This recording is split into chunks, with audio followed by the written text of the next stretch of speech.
Every week, Hillsdale College President Larry Arnn joins Hugh Hewitt to discuss great books, great men, and great ideas. This is Hillsdale Dialogues, part of the Hillsdale College Podcast Network. More episodes at podcast.hillsdale.edu or wherever you find your audio. Morning glory and evening grace, America. I'm Hugh Hewitt. That music means it is time for the Hillsdale Dialogue, the final radio hour and television hour of the week here on the Salem Radio Network, our affiliate network, and the Salem News Channel. Joined today by Dean Matt Spalding.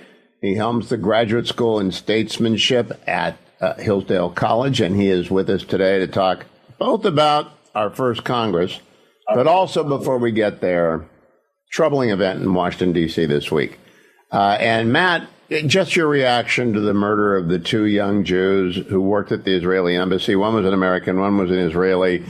Never really thought I'd see murderous anti-Semitism come to the United States from the left. I am used to it from the right, from white supremacists, but this is new and it's troubling. What did you make of it?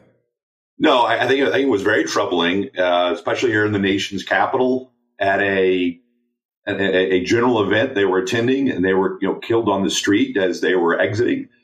Very disturbing. The more general thing you point to, however, is a very interesting, significant move. This violence, this kind of bigotry on the left in general society, especially in the United States. This is maybe some of you might see in Europe, but not here as much. And the question is, why is that? And I think that actually ties into a lot of things we've been discussing, which is what made me think about this, is what is so different about America, what's so wonderful about it, and now what is coming out in these debates, which is so disturbing, is that America is really designed to mitigate precisely these problems. I mean, especially the religious distinctions, but in general distinctions based on ethnicity and race and things like that was what exactly the founders meant to get out of the works by basing it on the principle of equality in the Declaration. This was not to be the basis of our politics. This was to be excluded. And yet, when we see the breakdown of those very ideas increasingly on the left, which rejects those ideas, which is rejecting the principles of the Declaration, that there are foundational principles in reality you can base politics on. Having rejected those, you do see this kind of activity, because now it is no longer principle of equality that guides our politics. Our politics is increasingly guided, in some cases, in this case, by ethnicity, by distinctions based on race, distinctions based on religion. And once those become important as opposed to human equality, the notion of killing someone for that purpose is part and parcel of how that activity occurs, which reminds me of what life was like in the history prior to the American founding, and under feudalism and under the religious wars of the continental Europe and things like that. So I hear in this vague hints of a dark past, which I found very disturbing. I do too, Matt. In fact, I told the audience earlier this week, David Mamet, one of our great playwrights, has a new book coming out, and I got the pre-publication copy, called The Disenlightenment. And Mamet is, of course, a master of the English language, and he's also an acute observer of humans. And he's noted that this coalition on the left is violent. It's got disparate ideas. Part of it is just pure Marxism. Part of it is communism. Part of it is anti-Americanism. Part of it is anti-Israel. But it's violent. And while we've had violent episodes in our past, the 60s were pretty violent into the early 70s. And we had the assassinations of Dr. King and Bobby Kennedy in 68, of JFK, and prior presidents, of course, back to Lincoln. It's been the rare exception. Do you think we're headed into that kind of a turbulent period now as we approach our 250th birthday, of which this series with you is part of it? I think that's a interesting and important question. If we understand the modern left, by which I mean modern progressivism becoming postmodernism, all the things you just mentioned, the postmodern liberalism that doesn't hold anything to be true as a practical matter of reality. If what is taken to be reality is only an assertion of one's will, which is essentially what postmodernism is, it's nihilism, then the point is violence is not off the table. That's the problem. I mean, the old liberalism, the liberalism we associate with mid-century American liberalism of my professors and our past, that was still a liberalism broadly within the category of American liberalism, or the liberalism of the founding and kind of English conservatism that we had inherited. That's a different thing. The extent to which we've broken out of that and we're kind of post-history in that sense, and we're under this new postmodern world, violence is on the table, and a young postmodern generation that has been taught Foucault and Diderot and all this nonsense from the universities for so long, they've been essentially taught this is okay. And so there will be cases where this breaks out. The question is, how widespread will it be? That's the more general problem. And more importantly, will the remnants of the old left, the civilized left, condemn it? And can we reclaim higher education and secondary education? Hillsdale is very much about that project, the leader in that project. But so much of what I see as precedent to violence or the intimation of violence is ignorance. Ignorance of our own history, ignorance of basic ideas. I don't know how we reclaim that without revamping the schools and higher ed. Matt, what do you think? No, I think you're right. I think education is the key to all that. And that's why education has to be broadly thought of, not just higher education, but K through 12 education. This kind of historical knowledge, which is kind of our national kind of shared knowledge in the sense of in the equivalent of a personal memory, is really taught from when one is young. So, K through 12, you learn about it, and then you study it more seriously in high school, in civics. But then in college, you study it more seriously, perhaps with a more particular eye towards the various legal and other historical arguments. But you can't have a system where it's not taught in the K through 12 arena, so they don't get it. But you especially can't have a system where once they start getting older and going into high school and high school and then especially college professors and universities undermine that education by openly attacking it and teaching this philosophy of postmodernism and nihilism that grows out of the progressives. Earlier on, the progressives didn't like history and kind of questioned the truth of history and the grounding of moral truths and things. But they never went so far as to be so blatantly anti-American. And that's a real problem. This is a societal problem that I think will take some time to fix. Do you think our celebration of the 250th birthday can begin the repair? I think it is a very important opportunity to begin that conversation.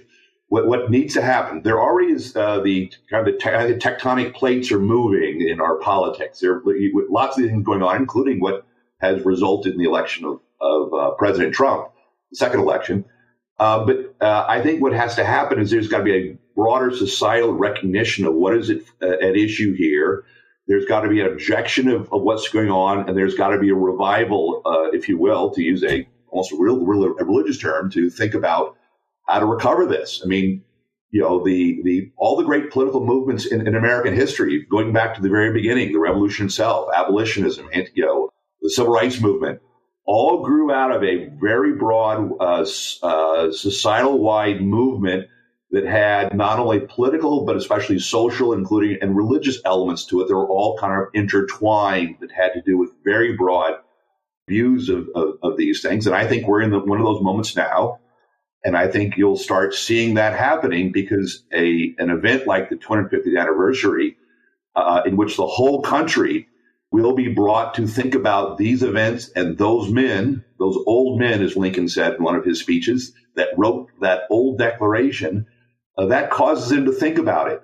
We'll have debates and arguments, but I think overwhelmingly what you'll see is that there's, on the right for sure, but on the left, I think there's still a widespread remnant of the old liberalism that considers a lot of this stuff today to be really nonsense, and they aren't anti-American. And I think we want to do everything we can to bring that out and divide the hard anti-American progressive left from our allies. We're going to do that beginning with the next segment, because the revival term is absolutely appropriate, because we're talking about a revival of the civic religion, which begins with actually knowing that which happened at the time of the founding of the country. And we're going to go to the first. This is part 3 of my conversation with Dean Spalding on this subject. Stay tuned. It's no secret that Americans are more divided than ever. And it's not just over what policies will improve our great country. No, it's over whether America is great at all, whether America deserves our love. That's why Impremis is so important. Impremis looks at the issues of the day from a constitutional perspective, reminding citizens always of our great heritage of liberty.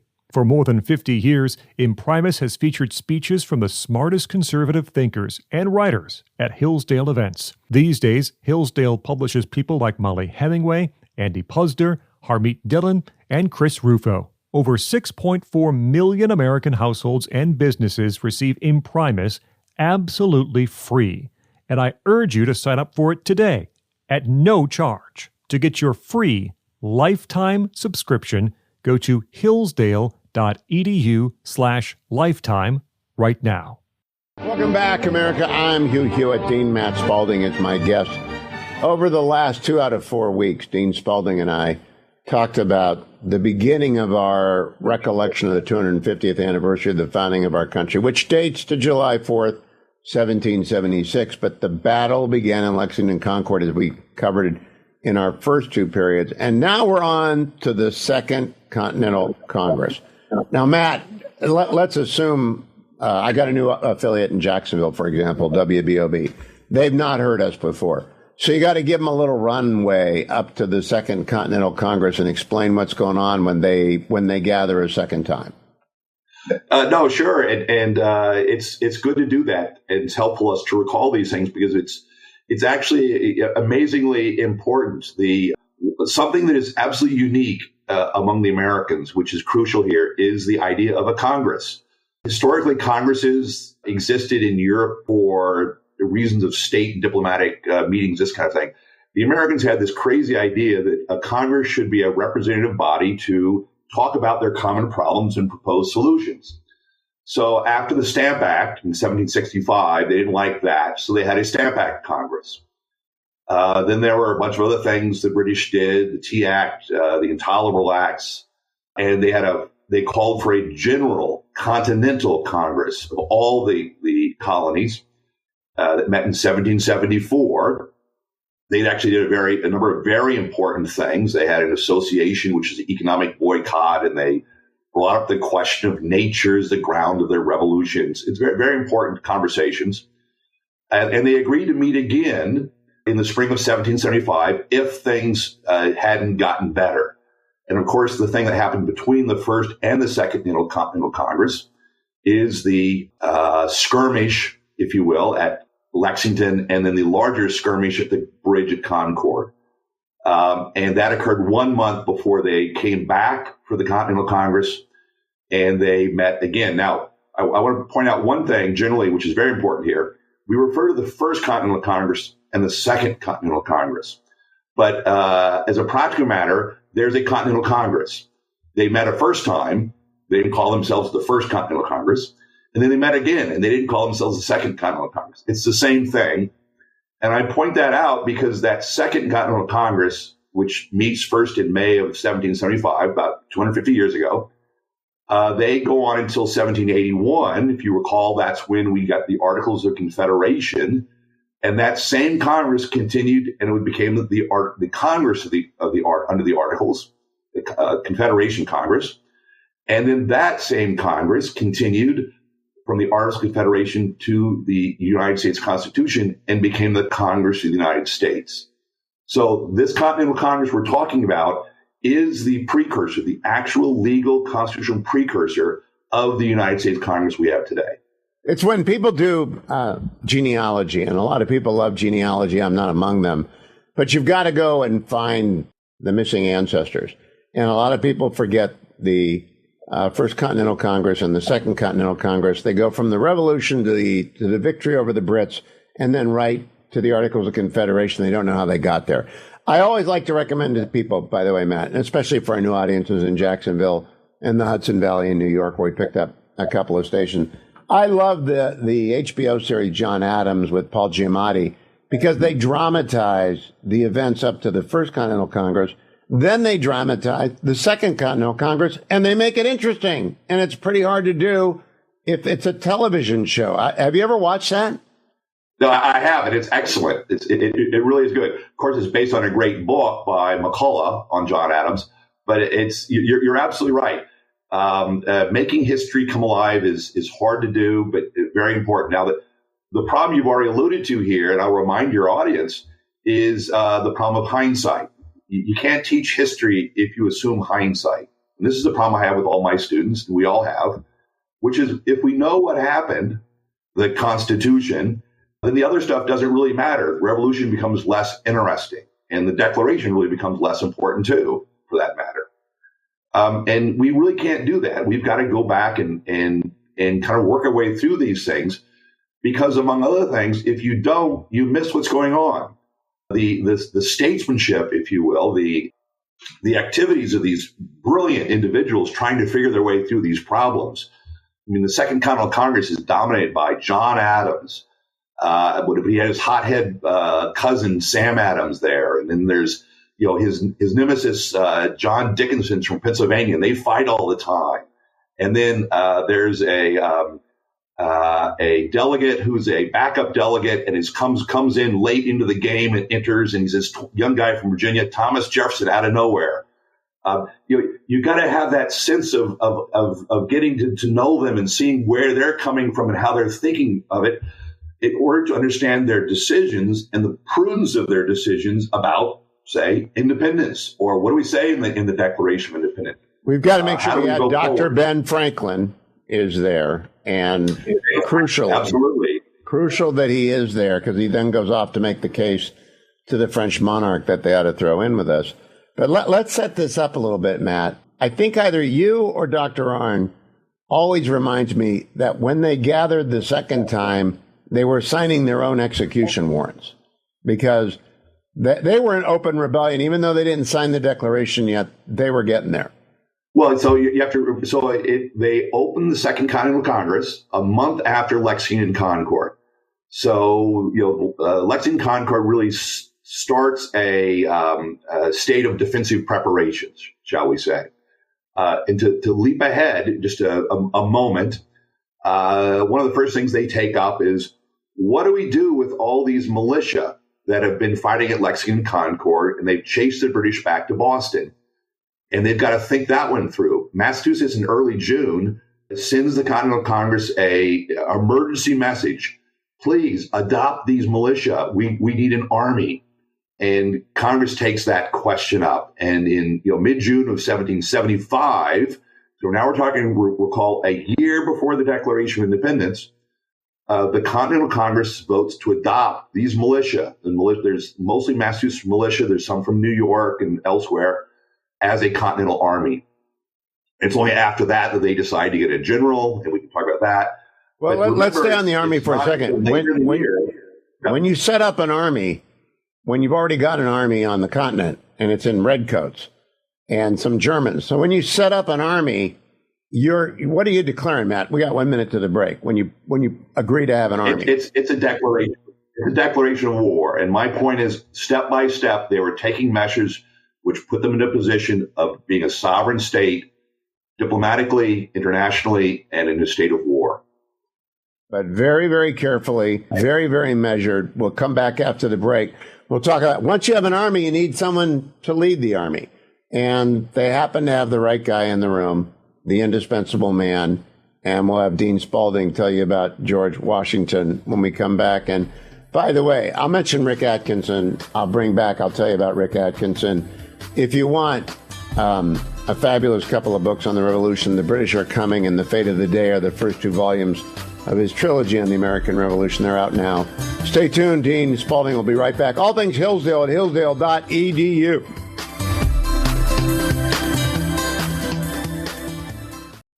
back, America. I'm Hugh Hewitt. That music means we're in the Hillsdale Dialogue. My guest this week is Dean Matt Spalding, who helms the Graduate School of Statesmanship for Hillsdale at the Hillsdale Center in Washington, D.C. All things Hillsdale, including applications to the Statesmanship program or undergraduate applications for the school in Michigan. Go to hillsdale.edu. The numbers are large. It's hard to get in, but you ought to try because it's the best place to go to school in the United States. So, Matt Spalding, why Washington? Why did they turn to him? Well, it's a number of reasons. And I think when we look at it closely, he was really the only choice, only serious choice, and the best choice by far. Washington was the serious leader of the resistance from Virginia. He and George Mason has written the Fairfax Resolves. He's been involved. He comes to the Second Continental Congress. He'd been in the first, but he also comes to the Second Congress. This time, he actually comes in his military uniform. He's in the Virginia militia, and he comes there to show that he's serious. And the other thing is that he served on every military committee at the Continental Congress, and by all notes, letters, anything we can find, he was deadly serious, literally deadly serious the whole time. He's the only one who had serious military experience. He'd been in the French and Indian War with the British, and he had been an aide to General Braddock at the beginning of that war, and he had famously helped an escape and saved a bunch of British troops coming back. And then he decided that there wasn't a future with the British military, and so he left that, goes into the House of Burgesses, and the rest, as we say, is history. But he was really the only one who could actually do it. You know, we have these stories about, well, John Hancock wanted to be the head of the Continental Army. That really was a no-go.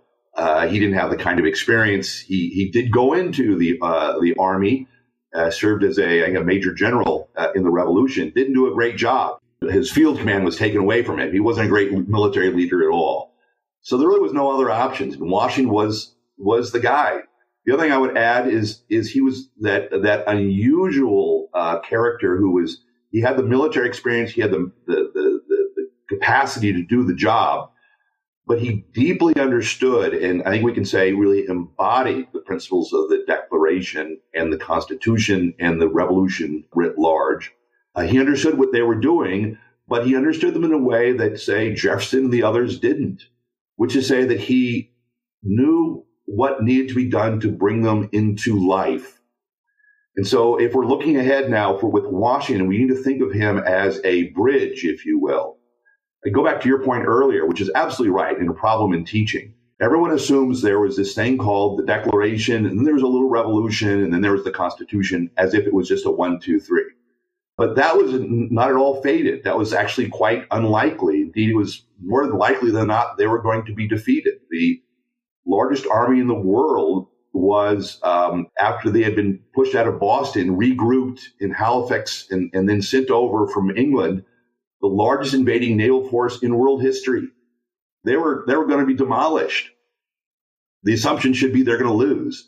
Right. And so what Washington does is he takes you from the Declaration to the Constitution, from the Declaration through the Revolution, through warfare to constitutional order and peace. That is a great and historical accomplishment. That's why he's a great man. You know, when he redecorated Mount Vernon after his retirement, he brought in busts of Caesar and Alexander the Great. Rick Atkinson tells us. But that's not who he was, because he was actually a patriot who did not want Caesarian power. He's not Napoleon. He doesn't want to run the country. He goes into retirement twice voluntarily when he could have remained twice. Could he have been a dictator had he wanted to be, Matt Spalding? He could easily have stayed for life. Indeed, there's a letter that Jefferson writes, and where it's clear that Jefferson is assuming Washington will stay there for life. So that was definitely on the table. But back to your point about Caesar, Washington's favorite play was by Joseph Addison called Cato, which is about Cato who opposed Caesar. And indeed, several of the lines that Washington uses in his letters, the post of honor is the honor is a post of singular praise, and we will deserve success, but we can't guarantee it. Those lines come from that play, which Washington had parts of memorized, and yet it shown it at his officers again and again and again. I'll be right back. Last segment of this week's Hillsdale Dialogue with Dean Matt Spalding ahead. Go to hillsdale.edu for everything Hillsdale. Go to hughforhillsdale.com for the first two parts of this series and all of the Hillsdale Dialogue. Hey there. Today I want to tell you about the Hillsdale K-12 Classical Education Podcast. This unique show explains how children benefit from an American classical education.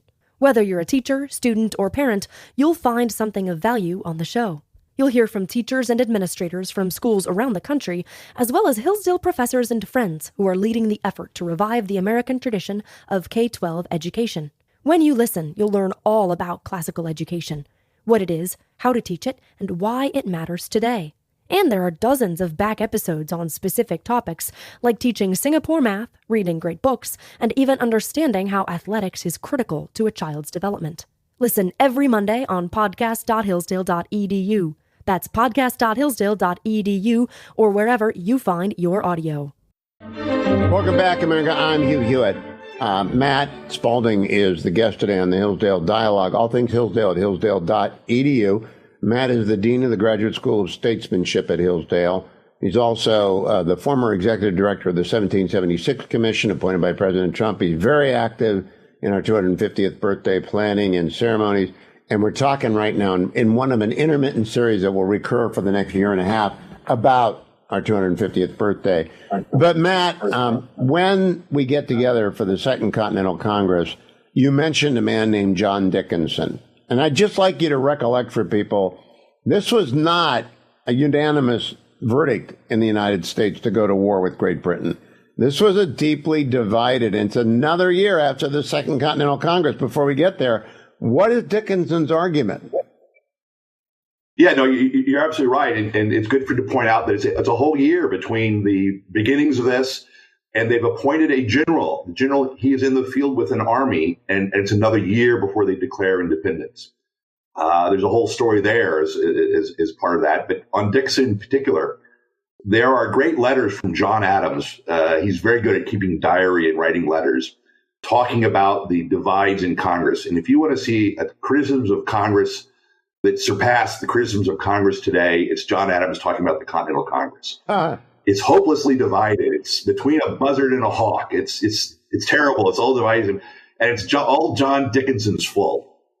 So John Dickinson is from Pennsylvania. He's actually from Delaware, but he's with the Pennsylvania delegation. He's also writes a series of very important, very influential letters from a Pennsylvania farmer. So he's actually the most famous penman of the day at the Continental Congress. And it turns out he ultimately is not opposed to independence. He wants to be very careful about it. He wants to take the last possible chance for reconciliation about it. But ultimately, he's not opposed to it, but he's opposed to it, how to do it, when to do it, how fast to go. He wants to slow things down. He wants to send one last petition to the king. But he's not a loyalist, but he's not a moderate, to use those political terms. But he wants to slow this horse down a lot and do it in a very clear. The environment in which they're operating in Philadelphia. There are committees of correspondence everywhere. There are pamphlets everywhere. Is it feverish? Is that a fair word to use? Because the loyalists don't want war either, and they're pushing back. What's the atmosphere like in the country? The country is definitely feverish. There's all sorts of things going on.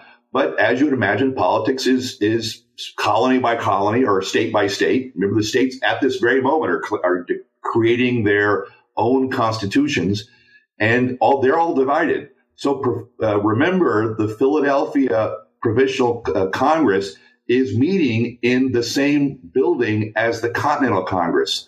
They're upstairs and the Continental Congress is downstairs. The Pennsylvania Congress doesn't want independence yet. They're slowing it down.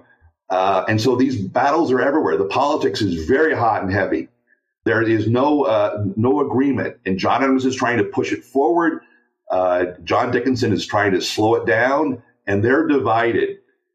recall to look ahead here. Once they start moving and they start doing these things, there's a lot of reluctances. And even once you get to June of next year, which we'll talk about later, and Richard Henry Lee moves that we should be independent, they have to delay it for another month so that those states which aren't ready to go yet can get new instructions. It's not till the very last moment that they have the votes for independence. Even though there's an army in the field, even though they're shooting redcoats and redcoats are shooting colonists.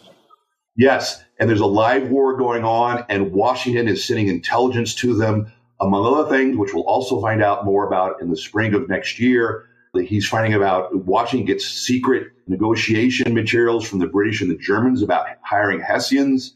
There's battles going on. We have intelligence about the British collecting their ships in Halifax. All of this is going on, yet Congress is hopelessly divided because they have these hopes that they're going to be commissioners and maybe there's going to be peace breaking out.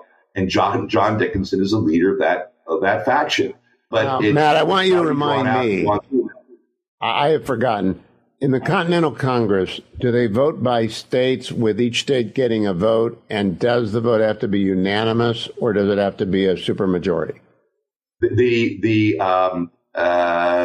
Each colony can send as many delegates as they want. Some are big, some are small.